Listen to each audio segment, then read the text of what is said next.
Hello everybody, I hope everyone's doing well. I'm finally getting over being sick. I didn't make any videos last week. I didn't have much of a voice, and I still frankly don't have much of a voice.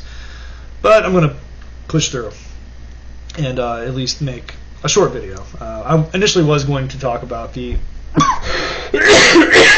See? This is why I'm not making a long video.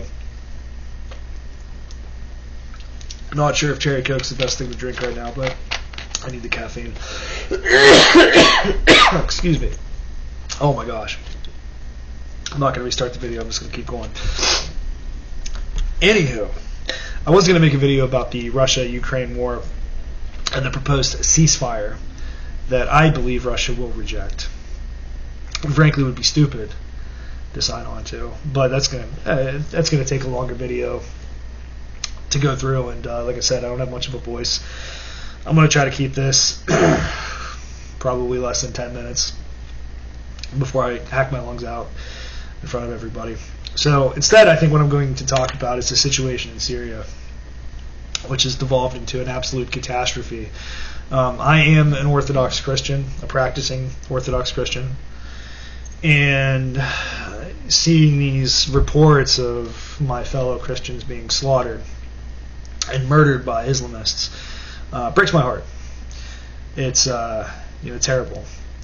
Initially, when al-Jilani took power, I had said that it is in his interest to make sure, and Turkey's interest, to make sure that the various Islamic factions and Islamist groups that make up HTS behave themselves and did not engage in mass reprisals and genocidal slaughter. And I thought that Turkey and al-Jilani would at least make a concerted effort to rein these groups in and keep them from killing mass numbers of people. Well, it looks like I was wrong on that. It looks like these groups are indeed committing mass slaughter of Christians and Alawites. Now, Alawites are being associated with the former Assad regime because Bashar al-Assad was an Alawite. Now, Alawites are a small sect within Islam that are viewed as heretics by many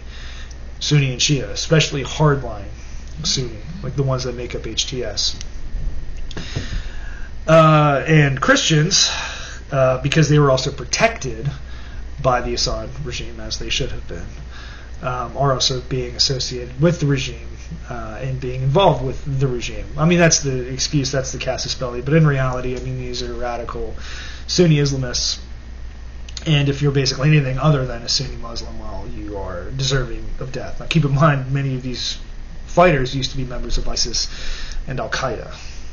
Now, al-Jilani might be trying to put on a good front and show that he has changed his ways and become a moderate, but that doesn't mean the rest of his men are going to follow along with that. And I think al-Jilani is playing politics.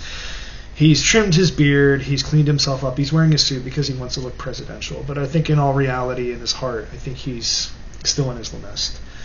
Now, I do think it is not in his best interests that these groups are committing enough. They're killing so many people that it can't be hidden now. It's obvious what they're doing. There's no interference that anyone can run to hide this. People can see it plain as day. Thousands of people are fleeing to Lebanon. People are fleeing into Russian bases. You have videos, horrific videos, of people being shot in the head as they're crucified, and children beaten in the streets. It's horrible stuff. I don't want to go into it. But if al-Jilani, if it's in his interest to make sure the sanctions are lifted on Syria and that Syria can be reintegrated, a united Syria can be reintegrated into the world community, well, this isn't going to help matters at all. Now, despite all that, Europe, the European Union put out a statement basically blaming the Alawites and the Christians and former regime associates for the slaughter, saying no, it's former members of Assad's government that are killing groups of people that were protected by the Assad government just because they're so bad and evil. Like, there's no strategic reason, no sensible reason for that to happen. It's these Sunni Islamists that are doing it. Now, I would assume that it's in Turkey's best interests to make sure that Syria doesn't devolve into another civil war. Again, Turkey is trying to secure its southern border. Getting rid of Bashir al-Assad was advantageous to Turkey because Turkey can project its influence down through the region. It can have basically a puppet government installed in Syria that's friendly to Turkish influence, and it could be a buffer between Israel and Turkey. Now, Turkey also would probably prefer, Erdogan would probably prefer to keep Israeli influence out of Syria as much as possible. Now, if you're the Israelis, do you want a reunited and stable Syria on your border, governed by Islamists? Probably not. Israel would much prefer Syria to remain in a state of chaos. They would much prefer that its military stay disjointed and largely destroyed, which they've been continuously destroying infrastructure and military equipment left over by the Assad regime now for months, because they don't want it to fall into the hands of HTS, which, if you're interested in Israel's interests, then yeah, that would make sense. Why take their weapons away from them before they become what you might end up having to fight. Now, Israel is also seizing territory in southern parts of Syria. Why? Well, the truth is, yes, if you talk to right-wing, hardline Israelis, the Greater Israel Project is something they would like to achieve. They would like to make Israel larger. And if Syria is an absolute chaotic mess and no one's really governing it, well, then that's reason enough for them, for security reasons, to start seizing and colonizing Syrian land. Now, if Syria had a united government loyal to the Turks, a stable government that had at least enough of a competent military to put up a fight, well, that's not in Israel's interests. So unfortunately, I think from the Israeli point of view, I don't want to say this is a good thing that's happening, because I don't think it's a good thing at all, but I don't. Strategists in Israel are going to look at this and say, well, this is what we wanted all along, chaos in Syria, because that gives us a reason to take some of the land. It keeps them from, again, becoming a united force under a single government. Because you got to keep in mind, Iran was shipping weapons and supplies to Hezbollah through Syria into Lebanon, which is one of the reasons why Israel wanted Bashir al-Assad gone and replaced by a different government. Well, not so much a unified government, but they wanted him gone and replaced by a chaotic state that was made up of hardline Sunnis that were hostile to Iran and Iranian influence. The entire situation, I think, is a disaster. In all reality, Bashir al-Assad never should have been toppled. There was a concerted effort from the Western governments to get rid of Bashir al-Assad, despite the fact that plenty of people, untold masses of people, were warning that if, just like Iraq, if you remove the existing power structure in Syria, the different ethnic groups and religious groups existing underneath that power structure, once there's a power vacuum, will start killing each other. Hardline groups of Islamists and the most vicious groups there, the ones that are willing to wield power and the ones that are willing to kill, will be the ones that end up taking control of the country, and mass reprisals against Christians and Alawites and other minorities will happen. And that is what's happening.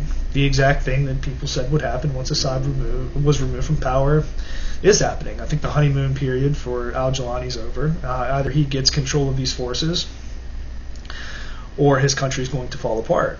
I don't think he will get control of these forces. People also got to keep in mind, too, that the fall of Bashir al-Assad wasn't something really anybody expected, even though his government at this point was a complete house of cards.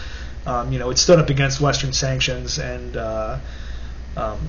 it fought a civil war to the point of exhaustion. Nobody was getting paid anymore. The economy was in tatters. People just wanted the situation to be over and return to normalcy. His military didn't fight for him. They fled as soon as HTS made any kind of advances. Now, HTS didn't advance with a lot of troops. They had no intention of actually taking the entire country. Everyone was shocked, including themselves, when they did. They weren't prepared to govern Syria. They weren't prepared to take over these Alawite and Christian areas. They don't have... Again, like these groups, a lot of these groups are composed of bloodthirsty Islamists that weren't going to be controlled by Turkey or anybody else.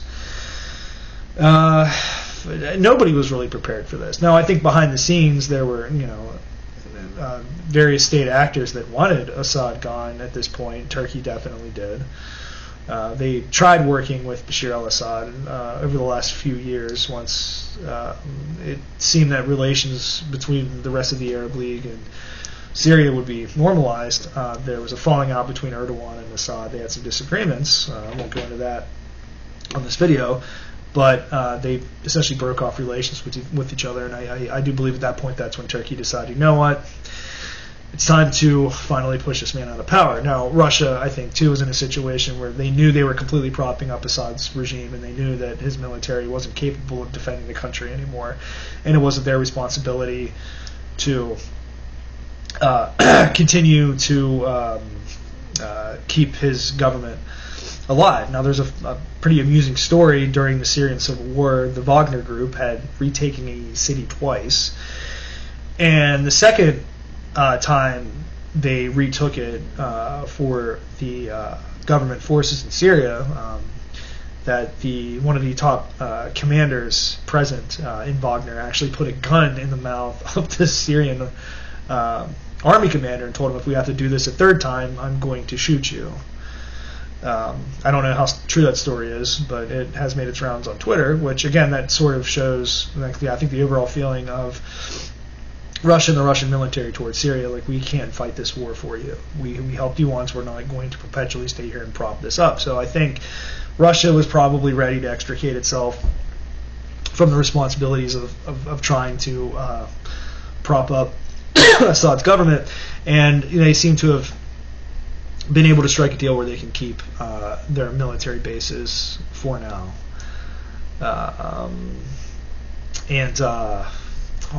This is why I should have notes. What's the next part? And I wonder why Israel would want at least chaos in the region for now for their own ends. Turkey wants a buffer between Israel and a buffer that it controls between Israel and Turkey, and it also wants a check against the Kurds. So it wants a friendly government to the south. And Europe, like I said, strangely enough, is blaming everybody but HTS for these killings, which I think is going to come back and bite them. I think Europe should probably do what most of the world's doing now and say, yeah, this is terrible. It needs to stop. Al-Jilani, please, get control of your men. What I think is going to happen in Syria, nothing positive. Again, I don't think Al-Jilani is going to get a handle on this government. I think, or get control of his forces. I even think too that deep down he doesn't mind that this happens, because I think he's always been an Islamist. No matter how much he tries to moderate himself for political purposes, I think it's all an act. At the end of the day, this might be a mask-off moment where in the public sphere he's saying, no, this is terrible, this needs to stop, this isn't what I want, but behind the scenes this is exactly what he wants, and maybe he can get by thanks to naive European politicians and pretend like that this is, again, not in his interest and not something that he would wish for, but in reality behind the scenes enough will happen, he'll get the results that he wants, and then he can wash his hands of it later and blame other groups for the things that he actually wants done. I don't think Syria has a bright future. I think the Assad regime never should have been toppled. I think Syria was probably much better off under Bashar al-Assad, contrary to what many people will believe. The Syrian civil war never should have been funded. Those groups never should have been sent weapons. I think the entire world should have made every concerted effort to keep that country stable, because I think the consequences have been horrific for Christians, for other groups of Muslims in the region, and just for the region in general. Hundreds of thousands of people are dead, and for what? Just for an Islamist to take over the country anyways? It's terrible. It's terrible. So anybody out there who's religious, please pray for all the people in Syria, the Christians in Syria, that this persecution ends soon, and that maybe state actors can at least put some of their interests aside and do the right thing and just put a stop to this. But that doesn't really happen too often in international relations. But anyways, I'll be back Saturday with a full-length video. Hopefully by then I'll be 100% and I can actually talk for an extended period of time without hacking my lungs out. I'm currently trying not to do that right now. I'm basically living on cough drops at the moment. But anyways, if you all like this analysis, please drop me a like. Any positive criticism would be welcome. Took a long time off of doing this, and if there's anything I could do better, explain better, feel free to let me know. And also subscribe to my channel. Have a great day.